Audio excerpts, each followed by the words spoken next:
മിശിഹായിൽ പ്രിയമുള്ള സഹോദരി സഹോദരന്മാരെ, പ്രിയമക്കളെ, ഈ പ്രഭാതത്തിൽ മത്തായി അറിയിച്ച നമ്മുടെ കർത്താവ് മിശിഹായുടെ പരിശുദ്ധ സുവിശേഷം 1-ാം അധ്യായം 17-ാമത്തെ വാക്യം. Saint Mathews gospel chapter 1:17. ഇങ്ങനെ അബ്രാഹാം മുതൽ ദാവീദ് വരെ 14, ദാവീദ് മുതൽ ബാബിലോൺ പ്രവാസം വരെ 14, ബാബിലോൺ പ്രവാസം മുതൽ ക്രിസ്തു വരെ 14 തലമുറകളാണ് ആദ്യമുള്ളത്. പാരമ്പര്യങ്ങൾ നാം അറിയാതെ തന്നെ നമ്മെ ബാധിക്കും.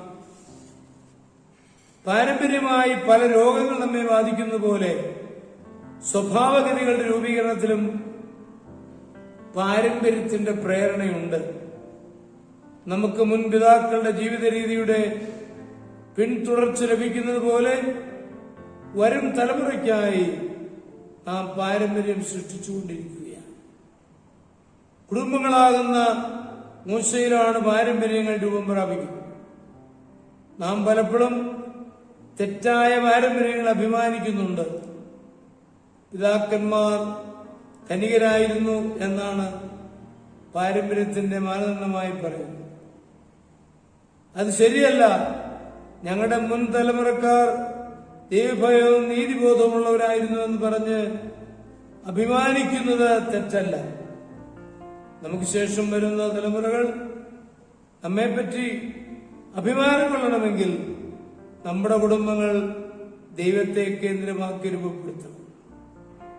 കർത്താവായ ഈശോയുടെ ജീവിതം ചിത്രീകരിക്കുമ്പോൾ കുടുംബത്തിന്റെ നല്ല പാരമ്പര്യം ഉയർത്തി കാണിക്കുവാൻ സുവിശേഷകന്മാർ താല്പര്യം കാണിക്കും. തലമുറകൾ തമ്മിലുള്ള വിടവ് ഇക്കാലത്തെ ഒരു പ്രധാന പ്രശ്നമാണ്. യുവജനങ്ങളും പ്രായമായവരും തമ്മിൽ ചേർന്ന് പോകുവാൻ ശ്രമിക്കും. ആശ്രയങ്ങളിൽ പൊരുത്തപ്പെടുന്നില്ല. നല്ല പാരമ്പര്യത്തിന്റെ ചങ്ങല ബലഹീനമാകും.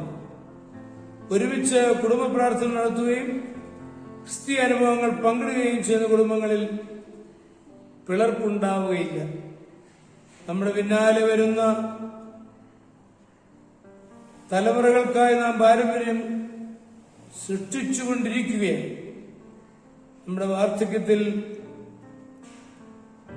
മക്കൾ നമുക്കും കിരീടമായിരിക്കണമെങ്കിൽ ഇപ്പോൾ നാം പ്രത്യേകം ശ്രദ്ധിക്കണം. നാം അറിയാതെ തന്നെ വരുന്ന തലമുറയ്ക്ക് രൂപം കൊടുത്തുകൊണ്ടിരിക്കുകയാണ്. നമ്മുടെ കർത്താവ് ഈശോയുടെ കൃപയും പിതാവായ ദൈവത്തിന്റെ സ്നേഹവും പരിശുദ്ധാത്മാവിന്റെ സഹവാസവും പരിശുദ്ധ അമ്മയുടെ മധ്യസ്ഥതയും ഞങ്ങളെല്ലാവരോടും കൂടി ധാരാളമായിട്ടുണ്ടായിരുന്നു, എപ്പോഴും എപ്പോഴും എന്നേക്കും. ആമേൻ.